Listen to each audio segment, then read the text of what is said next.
અરે ઓછું નાક પણ અસલી નાક. MDH કાશ્મીરી લાલ મરચાની પાવડર. રાજ્યમાં કડકડતી ઠંડી પડવાને હજુ અઠવાડિયાની વાર. આગામી અઠવાડિયા સુધી વાતાવરણ યથાવત રહેવાનું હવામાન વિભાગનું અનુમાન છે. સૌરાષ્ટ્ર કચ્છમાં તાપમાન સામાન્યથી નીચું રહ્યું. સૌથી ઠંડા સ્થળ નલિયામાં નોંધાઈ 10 ડિગ્રી ઠંડી. રાજ્યમાં શિયાળાની ઠંડી જામી. 12 શહેરોમાં તાપમાન 15 ડિગ્રીની નીચે. સૌથી ઓછું તાપમાન નલિયામાં 10 ડિગ્રી નોંધાયું. અમદાવાદમાં 14.6 ડિગ્રી તો ડીસામાં 13.8 ડિગ્રી તાપમાન. વડોદરામાં 12.6 ડિગ્રી, અમરેલીમાં 13.8 ડિગ્રી તાપમાન. ભાવનગરમાં 14.2 ડિગ્રી, પોરબંદરમાં 14.4 ડિગ્રી, રાજકોટમાં 13.8 ડિગ્રી, કેશોદમાં 13 ડિગ્રી. ઉત્તર ભારતમાં હિમવર્ષા શરૂ થતાં ગુજરાતમાં પણ ઠંડીનો ચમકારો વધ્યો. દેવભૂમિ દ્વારકાના ખંભાળિયામાં ઘી ડેમનું પાણી છોડાતા ખેડૂતોમાં ખુશી. કેનાલ મારફતે સિંચાઈનું પાણી છોડાતા 10થી વધુ ગામોને ફાયદો. રામનગર, સામોર, વડોદરા, કુવાડિયા સહિતના ખેડૂતોને થશે રાહત. ઘઉં, જીરું, લસણ સહિતના શિયાળુ પાકોને થશે ફાયદો. સમયસર પાણી મળી રહેતા ખેડૂતોને સારા ઉત્પાદનની આશા. ડુંગળીના ઓછા ભાવ અંગે કોંગ્રેસના સરકાર પર ગંભીર આરોપ. કોંગ્રેસના નેતા તુષાર ચૌધરીએ સરકાર પર આકરા પ્રહાર કર્યા. ખેડૂતોને ડુંગળીના યોગ્ય ભાવ ન મળતા હોવાનો આરોપ છે. તંત્રની સિસ્ટમને લીધે ખેડૂતોને રોવાનો વારો આવ્યો. સરકારની નિષ્ફળતાને લીધે ડુંગળીના ભાવ ન મળતા હોવાનો આરોપ છે. કોંગ્રેસના નેતા તુષાર ચૌધરીના આરોપથી રાજકારણ ગરમાયું. ગાંધીનગરમાં કોંગ્રેસના કિસાન સંઘર્ષ સમિતિએ ડીજીપીને કરી રજૂઆત. પોલીસ દ્વારા ખેડૂતોની થતી હેરાનગતિ સામે ડીજીપીને રજૂઆત કરવામાં આવી. પોલીસ પર ઉદ્યોગપતિઓના ઇશારે ખેડૂતોને પરેશાન કરવાનો આરોપ છે. ખેડૂતની પરવાનગી વગર ખેતરમાં કામગીરી કરવાનો આરોપ છે. યોગ્ય વળતર ચૂકવ્યા વગર કામગીરી કરવાનો આરોપ છે. અમદાવાદના સુભાષ બ્રિજની હાલની સ્થિતિ વચ્ચે થયો ચોંકાવનારો ઘટસ્ફોટ. 5 મહિના પહેલા જ રિપોર્ટમાં બ્રિજનો કેન્ટિલીવર સ્લેબ ખરાબ હોવાનો કરાયો ઉલ્લેખ. TV9 10 જુલાઈએ અહેવાલ રજૂ કરી તંત્રને જગાડવાનો કર્યો હતો પ્રયાસ. સ્થિતિ જોખમી હોવા છતાં કોર્પોરેશનના પેટનું પાણી પણ ન હલ્યું. સુભાષ બ્રિજનું ઇન્સ્પેક્શન કરનાર પંકજ એમ કન્સલ્ટન્ટ કંપનીને બ્લેકલિસ્ટ કરવાની વિપક્ષની માંગ. કંપનીએ 9 જુલાઈએ ઓવરઓલ ફેર કન્ડિશનનો આપ્યો હતો રિપોર્ટ. તો વિપક્ષના નેતા શહેજાદ ખાને પૂછ્યું કે ગણતરીના મહિનાઓમાં જ કન્ડિશન કેવી રીતે બગડી. કંપનીએ તપાસમાં બેદરકારી દાખવી ખોટો રિપોર્ટ આપ્યો હોવાનો આક્ષેપ કર્યો.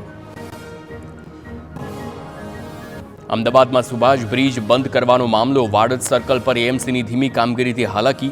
એએમસીની ધીમી કામગીરીના કારણે વાહન ચાલકોને મુશ્કેલી. અગાઉ પોલીસ કમિશનરે વાડજ સર્કલનું કર્યું હતું નિરીક્ષણ. સર્કલ પરના બિનજરૂરી આડશ હટાવવા આપી હતી સૂચના. 2 દિવસ બાદ પણ એએમસી દ્વારા કામગીરી પૂરી નથી કરાઈ. અમદાવાદના સુભાષ બ્રિજમાં તિરાડ પડવા અંગે સરકારે મગાવ્યો અહેવાલ. રાજ્ય સરકારના પ્રવક્તા જીતુ વાઘાણીએ કહ્યું કે તેમણે મ્યુનિસિપલ કમિશનર સાથે ચર્ચા કરી. બ્રિજની ઊંડાણપૂર્વક તપાસ થશે. બ્રિજના રિપેરિંગ સહિત નવો બ્રિજ બનાવવા મુદ્દે થઈ છે ચર્ચા. અમદાવાદમાં વધુ એક બ્રિજ પર તિરાડો જોવા મળી. નેશનલ હાઈવે 8 પર કેડિલા બ્રિજની હાલત ગંભીર જોવા મળી. 5 મહિના પહેલા થયેલી તપાસમાં બ્રિજ જર્જરિત હોવાનો ખુલાસો થયો.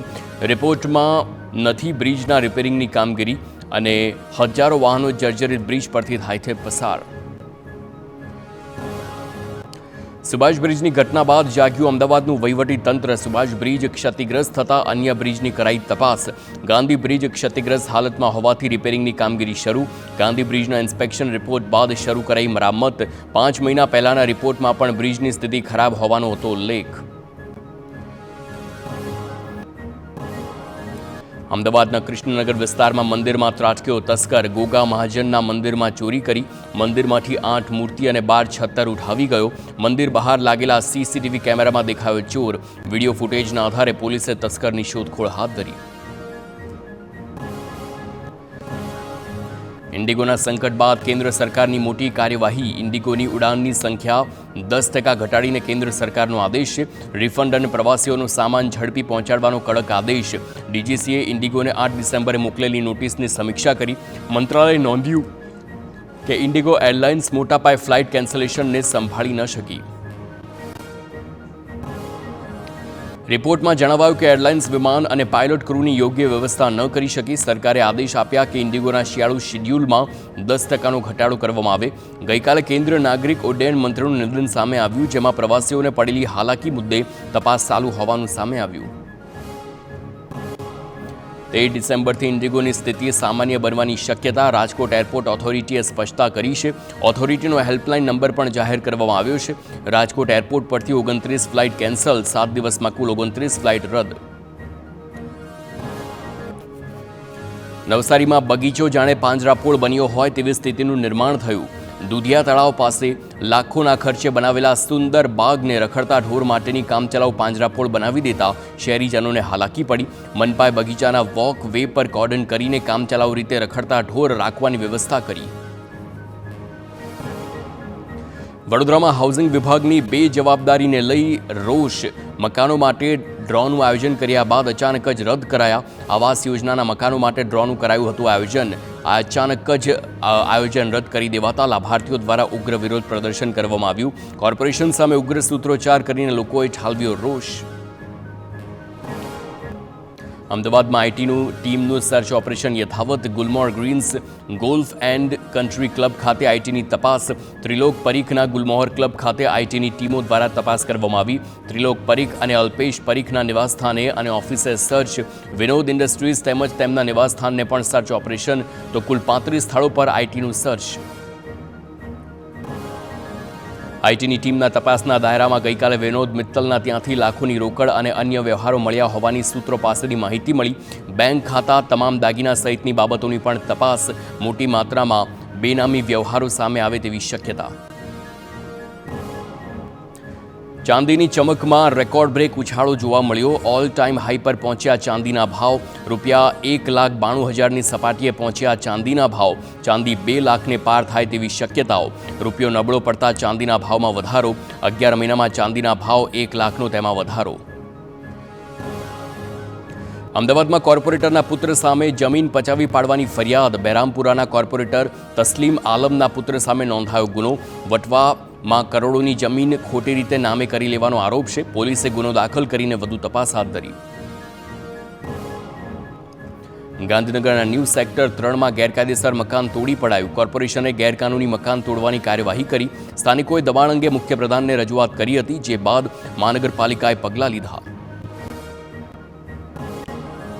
સુરતમાં ચોટા બજારના દબાણ આખરે હટાવવામાં આવ્યા. પૂર્વ શહેર ભાજપ પ્રમુખ નીતિન ભજીયાવાળાની ફરિયાદ બાદ કામગીરી કરવામાં આવી. સોમવારે પણ કરાઈ હતી ડિમોલિશનની કાર્યવાહી. ફરી દબાણ દેખાતા નીતિન ભજીયાવાળાએ રજૂઆત કરી. ખેડા વસોના બામરોલી ગામના મહિલા સરપંચને પદભ્રષ્ટ કરવામાં આવ્યા. 3 સંતાનને લઈને મહિલા સરપંચને હોદ્દા પરથી દૂર કરવામાં આવ્યા. 3જા સંતાનની ખોટી ઉંમર દર્શાવી હોવાની નોંધાઈ હતી ફરિયાદ. સમગ્ર મામલે તપાસ સમિતિની થઈ હતી રચના. તપાસમાં ચૂંટણી સમયે ખોટા પુરાવાના રજૂ થયાનો ઘટસ્ફોટ. ભરૂચમાં અંકલેશ્વરની પાનેલી જીઆઈડીસીમાં આસપાસના ગામોમાં પ્રદૂષણની ફરિયાદ. પાનોલી જીઆઈડીસીમાં જીપીસીબીએ યોજ્યો હતો લોક દરબાર. 5થી વધુ ગામના સ્થાનિકોએ ભેગા થઈ પ્રદૂષણની ફરિયાદ કરી. જળ અને વાયુ પ્રદૂષણની લોકોના સ્વાસ્થ્ય પર અસરની ફરિયાદ. તો વનખાડીમાં પાણીના સ્થાને રાસાયણિક કચરો વહેતો હોવાની પણ ફરિયાદ. આણંદ જિલ્લાની અનેક નગરપાલિકાઓને જીપીસીબીની નોટિસ બાદ પેટલાદ, બોરસદ, ખંભાત નગરપાલિકાને જીપીસીબીએ ફટકારી નોટિસ. પાલિકાઓના એસટીપી પ્લાન્ટમાં પાણી પ્રદૂષણ જણાતા નોટિસ ફટકારવામાં આવી છે.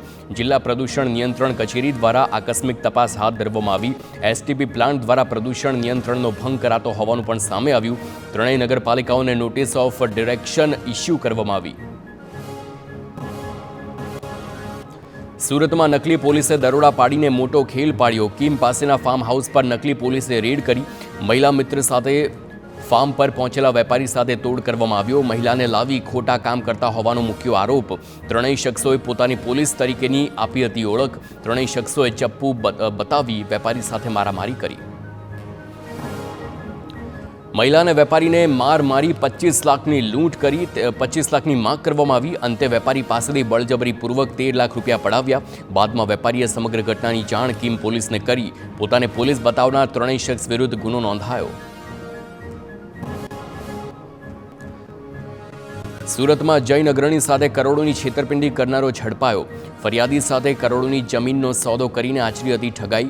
રદ થયેલી નોટો વટાવીને 150 કરોડ આવવાના હોવાની કરી હતી વાતો. ફરિયાદીની જમીનનો 59.61 કરોડમાં કર્યો હતો સોદો. માત્ર 21,000 ફરિયાદીને ટ્રાન્સફર કરી ફરાર થઈ ગયો હતો આરોપી. પોલીસે આરોપીની કરી ધરપકડ.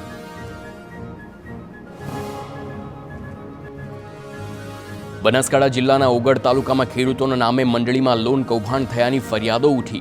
ઓગળ તાલુકામાં આવેલ વિભાનેસડા સહકારી મંડળીમાં ખાતેદારોના નામે ખોટી સહી કરીને લોન ઉપાડી લીધા હોવાનો ખેડૂતોનો આક્ષેપ છે.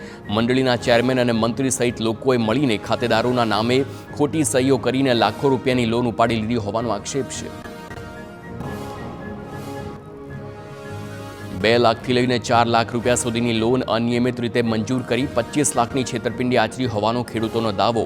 કાંકરેજના બુકોલી ગામના ખાતેદારોની ઓગળ તાલુકાની મંડળીમાં લોન થતાં અનેક તર્ક વિતર્ક શરૂ થયા. કેટલાક ખેડૂતોને તો જાણ પણ નથી કે તેમાં તેમના નામે લોન છે.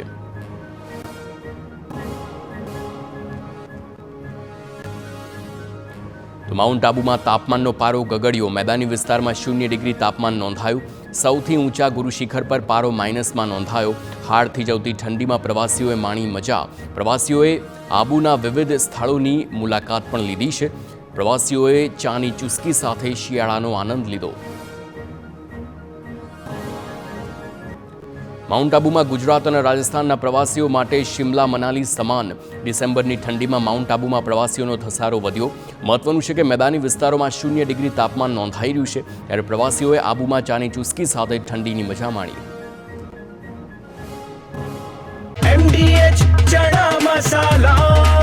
હવે છોલા હોય કે ચોળા, સફેદ ચણા હોય કે કાળા ચણા, બધું મજેદાર બનશે.